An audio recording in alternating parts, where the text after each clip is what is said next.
Contigo.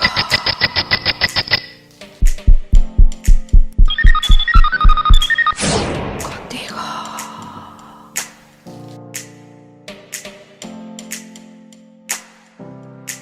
Contigo. Contigo.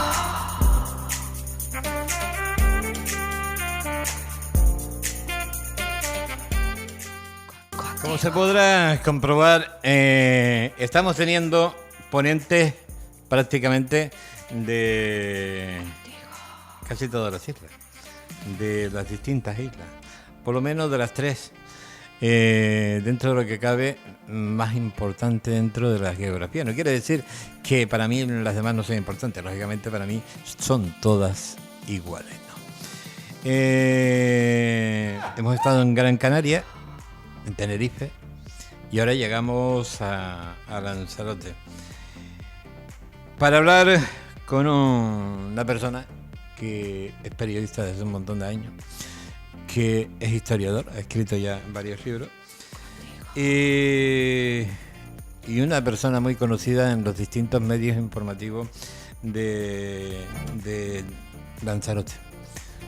Y siempre, todos los días, vamos a hablar con él y conectamos con él desde el municipio norteño de esta isla de Lanzarote. Hablamos de Aureliano Montero. Buenas tardes, caballero. Raúl Felau, mi dama, Antonio. Bueno, a usted le tocó intervenir ya en el puesto número 6. Y aquí pues a todos le estamos haciendo la misma pregunta, y es si crees necesaria la aplicación de la plena autonomía interna en Canarias, o apuestas tú por aplicar algún otro tipo de medidas para conseguir la liberación del pueblo canario.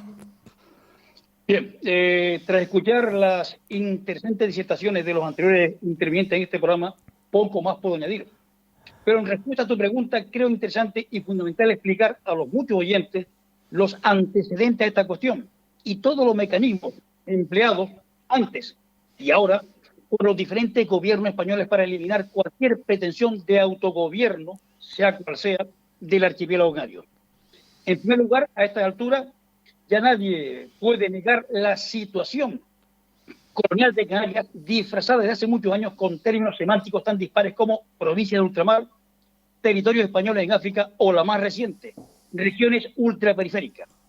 Como digo, semántica que trata de hacer olvidar, incluso en los libros de textos escolares, que en las 7 islas vivía un pueblo que no representaba ninguna amenaza para nadie, a 1.500 kilómetros de lo que es la península ibérica, y que un día aquellos traficantes de esclavos europeos, amparados por determinados reinos como Castilla y Portugal, decidieron conquistarlas con la manida excusa de la evangelización. La conquista de las 7 islas del archipiélago les costó a los europeos 94 largos y sangrientos años. Entrando ya en la materia, con el paso de los siglos, las diferentes dificultades y coyuntura económica y las lamentables hambrunas que se padecían continuamente en el archipiélago, agravadas por el injusto e insolidario sistema caciquil imperante en la época, provocaron una emigración masiva de isleños hacia el paraíso americano. Y fue en ese contexto territorial donde surgió por primera vez una auténtica conciencia de canariedad, el germen del futuro, hoy actual, movimiento nacionalista. Pero no fue hasta finales del siglo XIX que estos incipientes nacionalistas canarios empezaron a agruparse en grupos políticos más o menos importantes. Fue en ese momento cuando surgió un personaje considerado el padre del nacionalismo canario, Secundino Delgado, famoso por su mítico periódico El Guanche. No hablar de su historia, sino que cuando llegó a Canarias, después de que Cuba fue independiente, él entró en una dinámica autonomista, pero ojo, con un añadido muy importante, hablo del año 1901. Se perseguía un auténtico régimen autonómico que fuera capaz de alcanzar textualmente en los asuntos internos de Canarias los amplios poderes concedidos a Canadá por Inglaterra. Que nadie lo olvide, una autonomía real. Por ello creó el Partido Popular Autonomista, que nadie lo recordará o nadie lo sabrá. En Canarias, Partido Popular Autonomista, con este eslogan: hacer frente a los partidos proespañoles causantes del mal común, del atraso de Canarias y de las infamias que se estaban viviendo. El final era previsible. Secundino fue detenido en 1902. Nadie sabía de qué lo acusaron. Estuvo 10 meses en la cárcel. Su madre murió, su mujer enfermó, se quiso suicidar. Al final lo dejaron en libertad. Le pagaron 12.000 pesetas de la época, pero el movimiento autonomista quedó descabezado. El segundo intento fue en el año 51. Un grupo que se hacía llamar la Iglesia Cubana. La Iglesia Cubana, del cual saldría realmente el movimiento Canarias Libre. ¿Cómo surgió Canarias Libre? Con la muerte, la ejecución del Corredera, que fue percibido como una auténtica injerencia externa en las islas y una agresión directa del régimen franquista contra los canarios. Uno de los fundadores, Fernando Saceta, famoso abogado bancario, dijo textualmente: ayudó en la toma de conciencia de los canarios sobre la necesidad de separación o por lo menos de la autonomía, de que la ciudadanía canaria no dependiera de que unos señores en Madrid tocaran el pito y bailáramos todo. Más o menos lo que ocurre hoy en día, no ha cambiado mucho. En Tenerife surgió el MAC, o sea, Movimiento Autonomista Canario, que lo creó Antonio Cubillo. Ambos grupos se unieron, hasta que llegó el día de las famosas pintadas en el Estadio Insular de Las Palmas. En ese sentido, se montó un consejo de guerra y todos fueron a la cárcel, incluido Saraceta, con 8 años de prisión. Así, segundo intento desarticulado de una autonomía, amplia autonomía en Canarias. Mientras Cubillo jugaba fuera, a nivel internacional, a lo grande, con la diplomacia internacional. Fuera de Canarias, en el año 68, en la cumbre de la OUA en Argel, se dijo textualmente que Canarias tiene derecho a la autodeterminación y la independencia. El régimen franquista lo silenció. 10 años después, en febrero del 78, otra cumbre de la OUA en Trípoli, Libia. 47 de los 49 países de la OUA apoyaron a Canarias como país africano a descolonizar.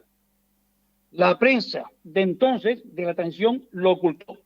En el año 78, 22 de junio, en Dar es Salaam, en Tanzania, otra vez se reunió el Comité de Liberación de la OUA. Los 21 países aprobaron por unanimidad todas las peticiones canarias. Todo ello fue silenciado por el régimen de la transición española. Y luego, casualmente, entre comillas, el atentado Cubillo frenó aquel movimiento internacional y todo quedó descabezado. Hasta que se aprobó la Constitución española. Recordémoslo. Y esto es mucho más grave todavía. En el año 79 comenzó la Constitución del Estado de las Autonomías. Y según el artículo 151, se optó por emplear la vía rápida en los denominados territorios históricos. O sea, el 25 de octubre del año 79, el País Vasco votó, su pueblo, en referéndum, su propio Estatuto de Autonomía. El mismo día, Cataluña votó también, su pueblo, su propio gobierno. En el año 80, 21 de diciembre, fue el turno de Galicia. ¿Y qué pasó con Canarias?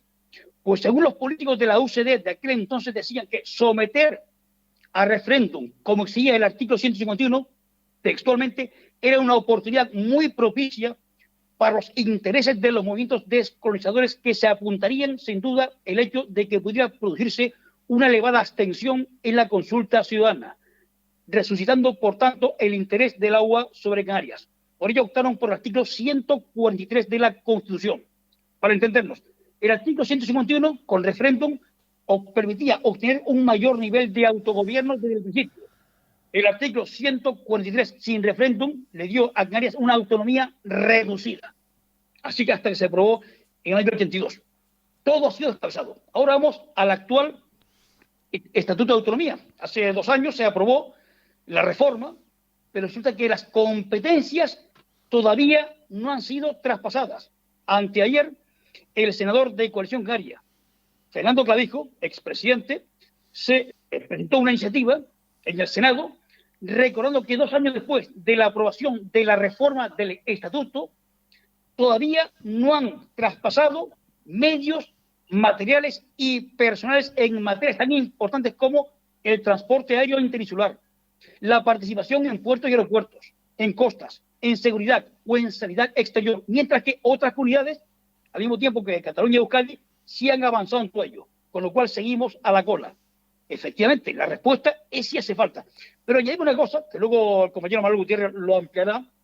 Recordemos que Canarias tiene un mar territorial, Pero Canarias no es un estado archipelágico, sino es un archipiélago-estado. Un archipiélago-estado como Canarias solo tiene derecho a las 12 millas de mar territorial, que son explotadas por el gobierno español mientras no haya una concesión oficial, punto. Mientras que si fuéramos un estado archipelágico, tendríamos una zona económica exclusiva de acuerdo al artículo 49 de la Convención de las Naciones Unidas sobre el Derecho al Mar. O sea, 200 millas con nuestro propio espacio aéreo. Para que lo entiendan los oyentes, luego lo explicará Manuel Gutiérrez más ampliamente. Al oeste del archipiélago, hasta las 200 y 350 millas, si se amplía, tenemos en el fondo marino nódulos polimetálicos, que tienen un material de gran valor económico, y bolsas de hidrocarburos. Y al este tenemos diapilos, o sea, las trampas petrolíferas, y Antonio, lo que tú sabes, el banco pesquero canario sahariano, que de Canarias solo tiene el nombre. Y ahora tenemos que pedir permiso para poder pescar en nuestra agua. Es la vergüenza. O sea, para resumir, no quiero quitar mucho tiempo, no tenemos una hacienda propia, como si tienen otras comunidades como Euskadi o Navarra. No tenemos una seguridad social propia. No tenemos nuestras propias aguas para faenar ni para explotar los fondos marinos. Ni siquiera tenemos el control de nuestros aeropuertos. No tenemos control del espacio aéreo. Está en Casablanca, el organismo que lo controla. El sector turístico está explotado desde el exterior, dejándonos las migas. ¿Qué autonomía es esta que nos dan a plazos, a plazos? Si tenemos que pedir permiso a Madrid para todo. Por eso la respuesta es sí. Es necesario que Canarias obtenga las más altas cotas de autonomía, algo que merece por derecho propio. Pues la verdad que cortita, como tú dices, la intervención, pero muy aclaratoria. Es decir, ha quedado muy claro para muchísima gente, pues un poco la problemática que tenemos en Canarias y la necesidad que tenemos de conseguir esa plena autonomía interna, independencia o como le quieran llamar, pero sí conseguir la liberación del pueblo canario, ¿no? Pues, para dejarlo claro, pues, ese resumen muy reducido, porque claro, no quería quitar tiempo a nadie y me asusté. Pero sí quiero dejar claro que no tenemos autonomía. Ya expliqué cómo la autonomía de Canarias llegó de rebote, sin referéndum, en el año 79, para darle al 82.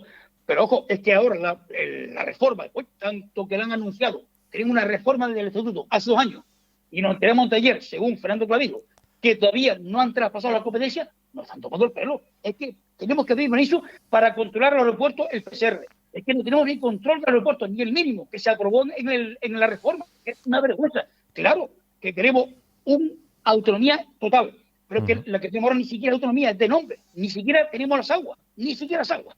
No, lo que tenemos ahora es una auténtica tomadura de pelo donde gobiernan todo menos los canarios. En 2011, y para acabar, perdón, Antonio, Paulino Rivero decía, no, usted apoya los presupuestos, se lo dijo Zapatero, pues te damos el mar territorial, lo controla Canarias. ¡Qué pitorreo! Pues la verdad que muchísimas gracias, Montero. Lógicamente, nos volveremos a hablar mañana, como siempre. Y por lo menos dejar claro pues una serie de matices, de detalles, las opiniones particulares de cada cual, de cada uno de los ponentes sobre el tema en particular que estamos tratando hoy. Montero, la verdad que muchísimas gracias y damos paso a ese compañero que tú ya anunciabas, que es Manuel Gutiérrez, ¿vale? Gracias a ti. Hasta luego, buenas tardes. En Arrecife, tu tienda preferida de animales será Mascotas Lanzarote. Lo tenemos todo para su mascota. Accesorios y peluquería canina. Somos expertos en la alimentación de perros, gatos, roedores, peces, aves, reptiles. Fabricamos y montamos todo tipo de acuarios a medida, de agua dulce y salada. Todo lo que buscabas lo encontrarás aquí en Mascotas Lanzarote. Canarios inseparables y ninfas papilleros, cotorras. Todo un surtido de plantas de interior y exterior. Árboles frutales, abonos, macetas. Mascotas Lanzarote es tu tienda. Ven, visítanos. Y recuerda, para estas navidades tu regalo está en Mascotas Lanzarote. Estamos en calle Portugal 45 Arrecife. Si no encuentras aparcamiento, pregunta en la tienda. Disponemos de parking gratuito solo para usted. Mascotas Lanzarote.